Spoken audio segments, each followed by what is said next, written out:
Hello friends, welcome to my channel. I am Saloni and today we are going to discuss about the negotiable instrument. जैसे कि हमने पिछले video में RTI act 2005 को discuss किया था। आई होप आपने वो वीडियो देखा होगा और आपको RTI एक्ट से रिलेटेड जो भी इशूज डाउट थे वो क्लियर हो गए होंगे। तो आज हम नेगोशिएबल इंस्ट्रूमेंट को अच्छे से क्लियर करेंगे कि नेगोशिएबल इंस्ट्रूमेंट होता क्या है। तो चलिए हम अपने वीडियो को स्टार्ट करते हैं। Negotiable instrument act 1881। The negotiable instrument is a sign document. It is basically ये एक साइन डॉक्यूमेंट होता है that promise a payment to the specified person और असाइनी। यह एक साइन डॉक्यूमेंट होता है, इसमें एक स्पेसिफाइड पर्सन को असाइनी जिसको बोला जाता है उसको एक certain amount of money payment करने का प्रॉमिस किया जाता है। Negotiable instrument are transferable. यह बेसिकली ट्रांसफरेबल होता है। नेगोशिएबल इंस्ट्रूमेंट एक्ट मीन्स हम इसे एक इंसान से दूसरे इंसान को ट्रांसफ़र कर सकते हैं।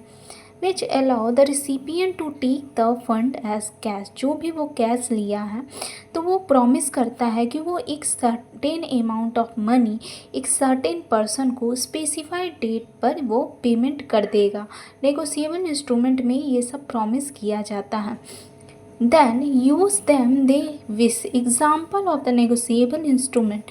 अगर नेगोशिएबल इंस्ट्रूमेंट के एग्जाम्पल को देखेंगे तो चेक, मनी ऑर्डर, प्रोमाइजरी नोट जिसे प्रॉमिस किया जाता है, मनी ऑर्डर या चेक, ये सभी हमारा नेगोशिएबल इंस्ट्रूमेंट होता है और ये सभी ट्रांसफरेबल होते हैं। The negotiable instrument act 1881 is a significant law that govern the use of the negotiable instrument in India। Negotiable instrument act 1881 यह लॉ बताता है कि ये इंडिया में 1881 से नेगोशिएबल इंस्ट्रूमेंट को यूज़ करना स्टार्ट कर दिया गया, ये गवर्न कर दिया गया है, लॉ के द्वारा ऑर्डर पास कर दिया गया है 1881 में। It provide for the regulation और promissory note, bills of exchange and cheque. इसमें हम basically promissory note, bills of exchange और चेक को डिस्कस करते हैं। The act was enacted to provide a uniform legal framework for the use of negotiable instrument in India।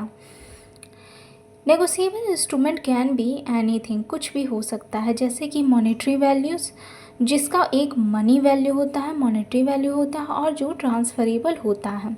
तो short form में हम समझे तो नेगोशिएबल इंस्ट्रूमेंट बेसिकली एक वह इंस्ट्रूमेंट है, वह पेपर है जिसमें हम प्रॉमिस करते हैं कि हम एक स्पेसिफाइड अमाउंट, एक अमाउंट है स्पेसिफिक अमाउंट, एक स्पेसिफिक पर्सन को एक specific date period of time में हम उसको पेमेंट कर देंगे वो केस।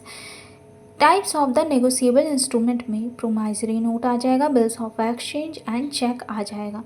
प्रोमाइजरी नोट जिसमें हम प्रॉमिस करते हैं कि हम इस अमाउंट को, इस पर्सन को एक फिक्स डेट पर हम उसे वो कैश जो है, वो जो पैसा है उसे रिटर्न हम कर देंगे। बिल्स ऑफ एक्सचेंज एक प्रोमाइजरी नोट है, चेक भी एक प्रोमाइजरी नोट है। तो हम अपने नेक्स्ट वीडियो में इन सभी टाइप्स को अच्छे से क्लियर करेंगे कि नेगोशिएबल इंस्ट्रूमेंट में ये bill, promissory note, bills of exchange और चेक का क्या काम होता है। इन सभी को हम अपने नेक्स्ट वीडियो में डिस्कस करेंगे। आई होप आपको नेगोशिएबल इंस्ट्रूमेंट अच्छे से क्लियर हो गया होगा। वीडियो पसंद आया है तो like, subscribe, share it. Thank you.